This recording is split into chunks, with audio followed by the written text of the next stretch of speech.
أعوذ بالله من الشيطان الرجيم. بسم الله الرحمن الرحيم.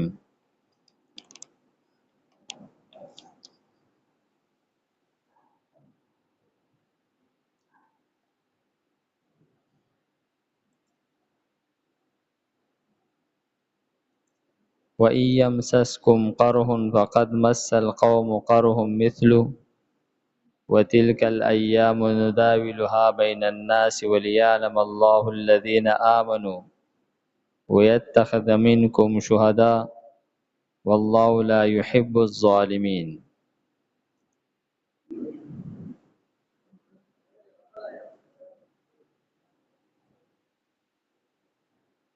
وليمحص الله وليمحص الله الذين آمنوا ويمحق الكافرين. دی آیت مبارکه کې د غزوه احد د واقعي یو دو نور اسباب بیانېږي چې دغه واقعي چې کومه راغله نو د هغې یوه پیده تاسو ته دا ورسېدله چې الله تعالی په دې سره تاسو پاک کړئ، په دغه تکلیف سره ستاسو ګناهونه الله تعالی ورېجول او په هره غزا کې د کافرانو چې څومره هغه نقصان وشي نو دا د کافرانو ختمول دا هم چې دی نو هغه د اسلام او د مؤمنانو دپاره غټه پیده ده. فرمای ولیمحص الله، او د دې دپاره چې پاک کړي الله تعالی الذین کسان آمنو چې ایمان راوړی دی. مؤمنان په داسې تکلیف ده واقعاتو سره مشقت او تکلیف رسیدلو سره الله تعالی هغوی د ګناهونو نه پاکوي. ویمحق الکافرین، او ختم کی کافران لره، یعنی په دغه غزا کې هم د کافرانو ډیر نقصان وشولو، کافران پکې هلاک شول. ام حسبتم ان تدخلوا الجنة ولما يعلم الله الذين جاهدوا منكم ويعلم الصابرين. دی آیت مبارکه کې یو دوا اسباب نور بیان کړي د غزوه احد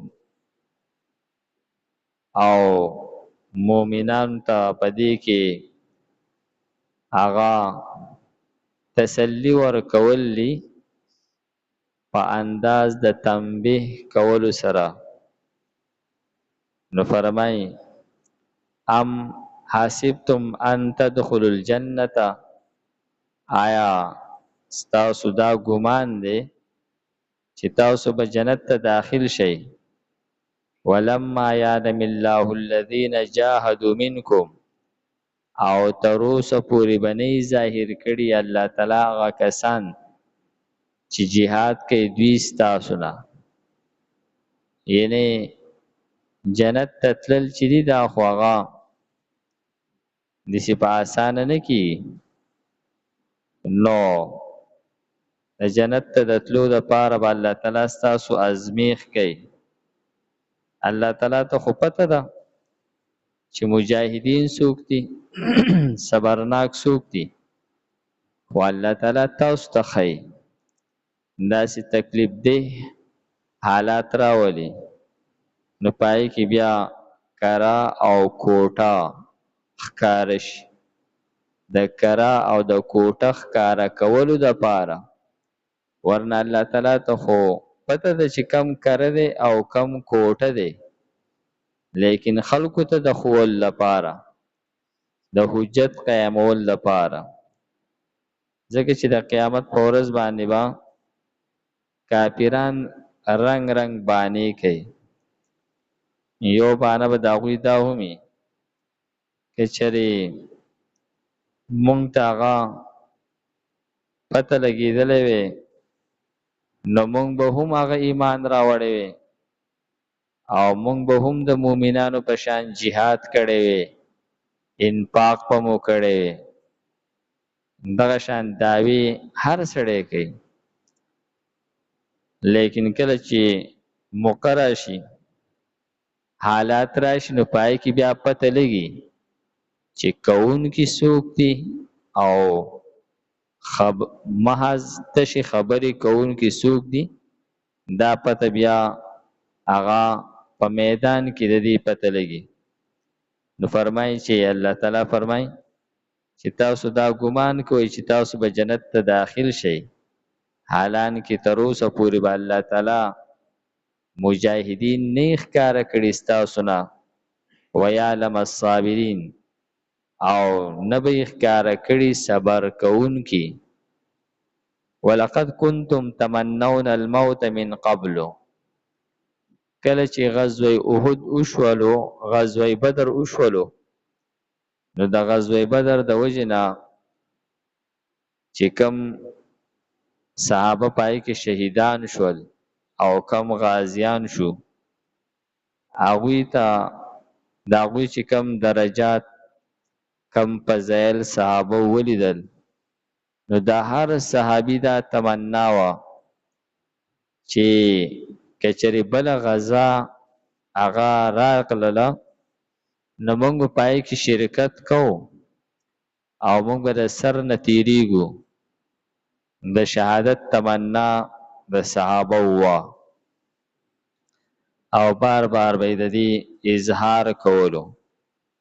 نو الله تعالی فرمای ولقد کنتم، او یقینا وی تاسو، تمنون الموت، تاسو تمنا کوله د شهادت، من قبلو، د دې غزوه احد نه مخکې،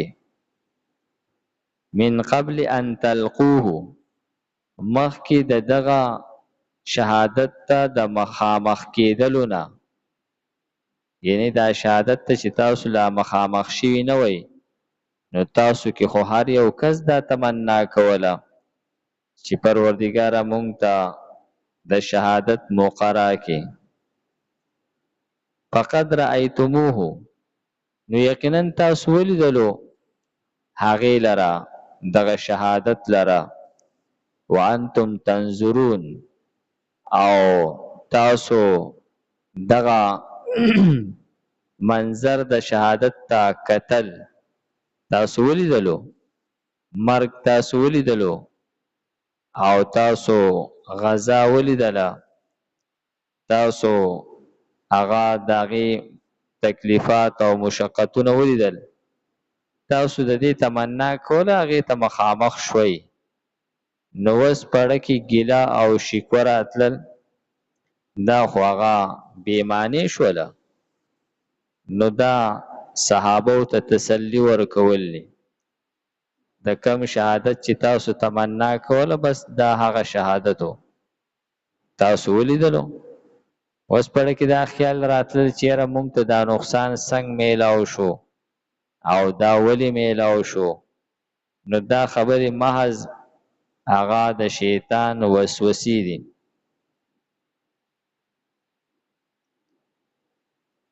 ولیمحص الله، او د دې دپاره چې پاک کړي الله تعالی الذین، کسان آمنو چې ایمان یې راوړی دی، ویمحق الکافرین، او ختم کی کافران لرا.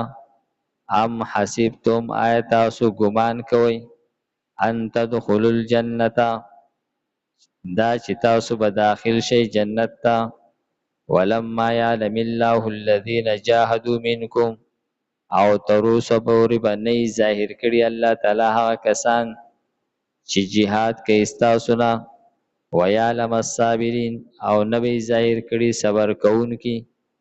ولقد، او یقینا، کنتم وی تاسو، تمنون الموت، تمنا کوله تاسو د مرګ، فقط نو یقینا رأیتموه تاسو ولیدلو هغې لره وانتم تنظرون او تاسو ورته کتل.